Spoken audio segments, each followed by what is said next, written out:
നിങ്ങളിൽ പലരും അനുഭവിക്കുന്ന ഒരു പ്രശ്നത്തെക്കുറിച്ച് ഞാനൊന്ന് ചോദിക്കട്ടെ. നിങ്ങളൊരു പുസ്തകം എടുത്ത് തുടർച്ചയായിട്ട് ഒരു അരമണിക്കൂർ യാതൊരു വിധത്തിലുള്ള ഡിസ്ട്രാക്ഷനും ഇല്ലാതെ വായിക്കാൻ ഇപ്പോൾ സാധിക്കുന്നുണ്ടോ? അല്ലെങ്കിൽ ഒരു വലിയ പ്രശ്നം വരുമ്പോൾ അതിനെക്കുറിച്ച് ആഴത്തിൽ ചിന്തിച്ചിട്ട് സ്വയം ഒരു തീരുമാനമെടുക്കാൻ നിങ്ങൾക്ക് സാധിക്കാറുണ്ടോ? നമസ്കാരം, ഞാൻ അശോക് നാരായൺ. ഞാനൊരു ഹിപ്നോതെറാപ്പിസ്റ്റാണ്, ട്രെയിനറാണ്. ഇന്ന് ഞാൻ നിങ്ങളുമായിട്ട് സംസാരിക്കാൻ പോകുന്നത് വളരെ ഗൗരവമുള്ള ഒരു വിഷയത്തെക്കുറിച്ചാണ്. ഒരു കാലത്ത് നമ്മളൊക്കെ മണിക്കൂറുകളോളം പുസ്തകങ്ങൾ വായിക്കാനും വലിയ വലിയ കാര്യങ്ങളിൽ ഫോക്കസ് ചെയ്യാനും ഒക്കെ സാധിച്ചിരുന്നു, അല്ലേ? ഇന്ന് വെറും 30 സെക്കൻഡ് ദൈർഘ്യമുള്ള റീലുകൾക്ക് അല്ലെങ്കിൽ ഷോർട്ട് വീഡിയോകൾക്കൊക്കെ അടിമയായിട്ട് മാറിക്കൊണ്ടിരിക്കുകയാണ് നമ്മളിൽ ഭൂരിഭാഗം പേരും. അതായത് നമ്മുടെ കൈപ്പിടിയിലുള്ള നമ്മുടെ സ്മാർട്ട് ഫോണുകൾ നമ്മുടെ തലച്ചോറിനെ, നമ്മുടെ ബ്രെയിനിനെ അക്ഷരാർത്ഥത്തിൽ മാറ്റി എഴുതിക്കൊണ്ടിരിക്കുകയാണ്. നിങ്ങളുടെ ചിന്താശേഷിയെയും അതുപോലെ തീരുമാനങ്ങൾ എടുക്കാനുള്ള കഴിവിനെയുമൊക്കെ ഈ സ്ക്രോളിംഗ് എങ്ങനെയാണ് നശിപ്പിക്കുന്നത് എന്നും അതിൽ നിന്നൊക്കെ നിങ്ങൾക്ക് എങ്ങനെ സമർത്ഥമായിട്ട് പുറത്തു കടക്കാം എന്നുള്ളതുമാണ് ഇന്ന് ഈ വീഡിയോയിലൂടെ നമ്മൾ മനസ്സിലാക്കാൻ പോകുന്നത്. ഈ വീഡിയോ തീർച്ചയായിട്ടും നിങ്ങളുടെ ജീവിതത്തിൽ വളരെ പ്രധാനപ്പെട്ട ഒരു വഴിത്തിരിവായിരിക്കും. അതുകൊണ്ട് വീഡിയോ ഇപ്പോൾ തന്നെ ഒന്ന് ലൈക്ക് ചെയ്തുകൊണ്ട് തുടർന്ന് കാണാം. നമ്മുടെ തലച്ചോറിന് ഒരു പ്രത്യേകതയുണ്ട്. നിങ്ങൾ എന്ത് കാര്യമാണോ നിരന്തരം ചെയ്യുന്നത് അതിനനുസരിച്ച് തലച്ചോറ് സ്വയം മാറിക്കൊണ്ടിരിക്കും. ഇതിനെ സൈക്കോളജിയിൽ ന്യൂറോ പ്ലാസ്റ്റിസിറ്റി എന്ന് പറയും. പണ്ട് നമ്മൾ ഒരു പുസ്തകം വായിക്കുമ്പോൾ നടക്കുന്നത് വളരെ ആക്റ്റീവായിട്ടുള്ള ഒരു പ്രോസസ്സായിരുന്നു. നമ്മൾ വരികൾ വായിക്കുന്നു, അതുപോലെ തന്നെ അതിൻ്റെ അർത്ഥമുള്ള ഒരു ആശയമായിട്ട് നമ്മളതിനെ സ്വീകരിക്കുന്നു. ചിലതെല്ലാം നമ്മൾ ഭാവനയിൽ കാണുന്നു, ചിലതിനെക്കുറിച്ച് നമ്മൾ ചിന്തിക്കുന്നു. ഈ വിധത്തിൽ നമ്മുടെ ഓർമ്മകളുമായിട്ട് നമ്മളതിനെ കണക്ട് ചെയ്യുന്നു. അവിടെ നമ്മുടെ തലച്ചോറ് വളരെ നന്നായിട്ട് പ്രവർത്തിക്കുകയും അതുപോലെ നമ്മുടെ ഫോക്കസ് വർദ്ധിക്കുകയും ഒക്കെ ചെയ്തിരുന്നു. പക്ഷേ ഇന്ന് നമ്മളൊരു സ്ക്രീനിൽ നോക്കുന്ന സമയത്ത് വാസ്തവത്തിൽ എന്താണ് സംഭവിക്കുന്നത്? ഒരു ടെക്സ്റ്റ് വരുന്നു, അല്ലെങ്കിൽ ഒരു ഓഡിയോ വരുന്നു, അല്ലെങ്കിൽ ഒരു വീഡിയോ വരുന്നു. ഒരേ സമയം ഒരുപാട് ഇൻഫർമേഷനുകൾ നമ്മുടെ തലച്ചോറിൽ ഇങ്ങനെ ഇരച്ച് കയറും. അതായത് ഒരു കോഗ്നിറ്റീവ് ഓവർലോഡ് അവിടെ സംഭവിക്കും. ഇത്രയധികം ഇൻഫർമേഷനുകൾ വരുമ്പോൾ തലച്ചോറിന് അതിനെ പ്രോസസ്സ് ചെയ്യാൻ സാധിക്കാതെ വരും. അതുകൊണ്ട് തന്നെ നമ്മുടെ ശ്രദ്ധ, ഫോക്കസ് പല വിധത്തിലും അങ്ങ് ചിതറിപ്പോവും.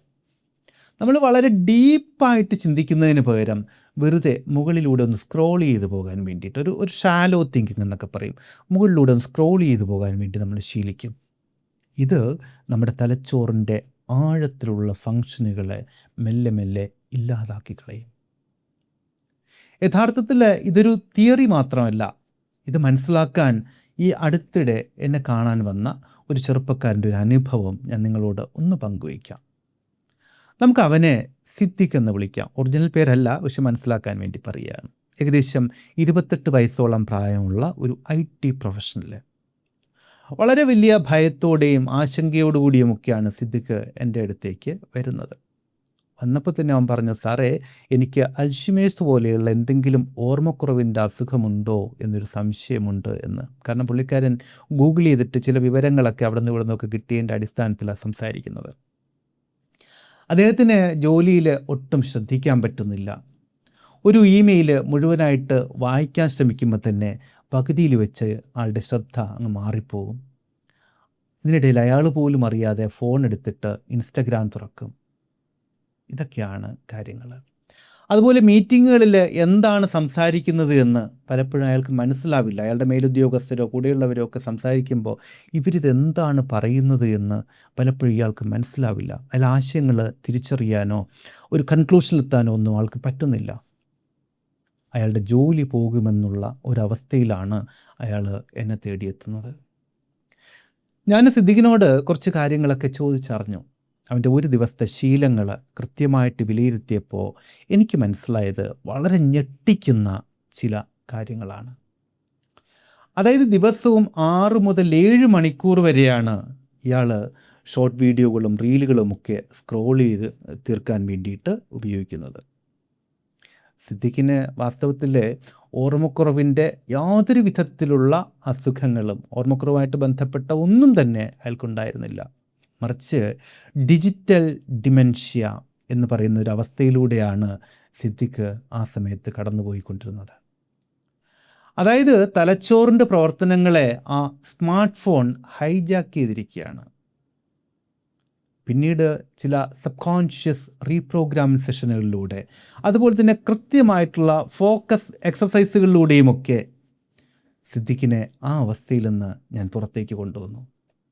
ഇന്ന് സിദ്ദിഖിനെ പോലെ ആയിരക്കണക്കിന് യുവാക്കളാണ്, അല്ലെങ്കിൽ ആയിരക്കണക്കിന് വ്യക്തികളാണ് ഈ അവസ്ഥയിലൂടെ കടന്നുപോയിക്കൊണ്ടിരിക്കുന്നത്. പണ്ട് നമ്മൾ ഒരു നാടകം കാണാൻ പോയാൽ ഒരു 2-3 മണിക്കൂർ നമ്മൾ അവിടെ ഇങ്ങനെ ചിലവഴിച്ചിരുന്നു. ആ നാടകത്തിൽ പൂർണ്ണമായിട്ടും നമ്മൾ ലയിച്ചിരുന്നു. തമാശകൾ വരുമ്പോൾ ചിരിച്ചിരുന്നു, കൈയടിച്ചിരുന്നു, ചിലപ്പോൾ ഓരിയിട്ടിരുന്നു, ഒച്ചയിട്ടിരുന്നു, ഇതൊക്കെ ചെയ്തിരുന്നു. പിന്നീട് മെല്ലെ മെല്ലെ അത് ടി വിയിലെ അരമണിക്കൂർ പരിപാടികളായിട്ട് ചുരുങ്ങി. പിന്നെ യൂട്യൂബിൽ 10 മിനിറ്റ് വീഡിയോകളായി, അല്ലേ? ഇപ്പോഴോ ഇൻസ്റ്റഗ്രാമിലെയും ടിക്ടോക്കിലെയും യൂട്യൂബിലേക്ക് 30 സെക്കൻഡ് റീലുകളായിട്ട് അത് മാറി. മനുഷ്യൻ്റെ അറ്റൻഷൻ സ്പാൻ ഇത്രമാത്രം കുറഞ്ഞ മറ്റൊരു കാലഘട്ടം ഇതിനു മുൻപ് ഉണ്ടായിട്ടേ ഇല്ല എന്ന് പറയേണ്ടി വരും, അല്ലെങ്കിൽ ഇന്ന് സമ്മതിക്കേണ്ടി വരും. ഒരു വീഡിയോ ആദ്യത്തെ ഒരു 3 സെക്കൻഡിൽ നിങ്ങളെ ആകർഷിച്ചിട്ടില്ല എങ്കിൽ നിങ്ങൾ അടുത്തതിലേക്ക് സ്ക്രോൾ ചെയ്തു പോകും, അല്ലേ? ഇതുപോലെ തന്നെയാണ് ജീവിതവും മാറിക്കൊണ്ടിരിക്കുന്നത്. നിങ്ങൾക്ക് ഒരു പ്രയാസം വരുമ്പോൾ നിങ്ങൾ അതിൽ നിന്ന് ഒളിച്ചോടാൻ വേണ്ടിയിട്ട് ആദ്യം ചെയ്യുന്നത് എന്താ? ഫോൺ എടുക്കും, അല്ലേ? ഫോണ് സ്ക്രോൾ ചെയ്യാൻ എടുക്കുന്ന ആ ഒരു തീരുമാനമില്ലേ, അത് വളരെ എളുപ്പമാണ്, അവിടെ ഒരു റിസ്ക്കും ഇല്ല. പക്ഷെ ജീവിതത്തിലെ പ്രധാനപ്പെട്ട തീരുമാനങ്ങൾ എടുക്കാനുള്ള നിങ്ങളുടെ കഴിവിനെ വാസ്തവത്തിൽ ഈ സ്ക്രോളിംഗ് ഇല്ലാതാക്കി കളയുകയാണ്. നമ്മുടെ തലച്ചോറിൻ്റെ മുൻഭാഗത്തുള്ള പ്രീഫ്രോണ്ടൽ കോർട്ടെക്സ് ആണ് ശരിയായിട്ടുള്ള തീരുമാനങ്ങൾ എടുക്കാനും കാര്യങ്ങളെ ജഡ്ജ് ചെയ്യാനുമൊക്കെ നമ്മളെ സഹായിക്കുന്നത്, കാര്യങ്ങളെ വിശകലനം ചെയ്യാനൊക്കെ നമ്മളെ സഹായിക്കുന്നത്. അമിതമായിട്ടുള്ള സോഷ്യൽ മീഡിയ ഉപയോഗം ഈ ഭാഗത്തിൻ്റെ പ്രവർത്തനത്തെ താരതമ്യേന മന്ദഗതിയിലാക്കും. അതുകൊണ്ടാണ് നമുക്ക് പലപ്പോഴും ശരിയായിട്ടുള്ള തീരുമാനങ്ങൾ എടുക്കാൻ കഴിയാത്ത വിധത്തിലുള്ള ആശയക്കുഴപ്പങ്ങൾ ഉണ്ടാവുന്നത്. ഈ ഇൻഫർമേഷൻ ഓവർലോഡ് കൊണ്ട് പ്രധാനമായിട്ടും 3 കഴിവുകളാണ് നമുക്ക് നഷ്ടപ്പെട്ടു പോകുന്നത്. ഒന്ന്, പഠിക്കാനുള്ള കഴിവ്, ലേണിംഗ് കപ്പാസിറ്റി. അതായത് ഫോക്കസ് ഇല്ലാത്തതുകൊണ്ട് ഒരു കാര്യവും ആഴത്തിൽ പഠിക്കാൻ നമുക്ക് ഇപ്പം സാധിക്കാറില്ല. എല്ലാം പെട്ടെന്ന് ഷോർട്ട് കട്ടിൽ അല്ലെങ്കിൽ ക്യാപ്സ്യൂൾ രൂപത്തിൽ മനസ്സിലാക്കാൻ ശ്രമിക്കുന്നുണ്ട്. 2, ശരിയായിട്ടുള്ള ഇൻഫർമേഷൻ തിരഞ്ഞെടുക്കാനുള്ള കഴിവ്. ഇൻ്റർനെറ്റിൽ എന്തിനും ഏതിനും ഉത്തരവുണ്ട്, എല്ലാ കാര്യങ്ങൾക്കും അവിടെ ഉത്തരവുണ്ട്. ഇപ്പോൾ ChatGPT, Gemini ഒക്കെ ഉണ്ട്. ഗൂഗിളിൽ പിന്നെയും നമ്മൾ അന്വേഷിച്ച് ഉത്തരങ്ങൾ കണ്ടെടുക്കണം, അതായത് തിരഞ്ഞെടുക്കാണ്ടായിരുന്നു. പക്ഷേ ഇന്നോ ChatGPT, Gemini, മറ്റുള്ള ആപ്ലിക്കേഷൻസും ഒക്കെ നമുക്ക് ക്യാപ്സ്യൂൾ രൂപത്തിൽ ഉത്തരം കൊണ്ടുവരുന്നുണ്ട്. പക്ഷേ ഇതിലേതാണ് ശരി, ഏതാണ് തെറ്റ് എന്ന് അനലൈസ് ചെയ്യാൻ നമുക്ക് കഴിയുന്നില്ല, അല്ലെങ്കിൽ നമ്മൾ ശ്രമിക്കുന്നില്ല. അതിനെ ബ്ലൈൻഡായിട്ട് നമ്മളങ്ങനെ വിശ്വസിച്ച് പോകുന്നുണ്ട്. 3, ഡീപ്പർ അണ്ടർസ്റ്റാൻഡിങ്.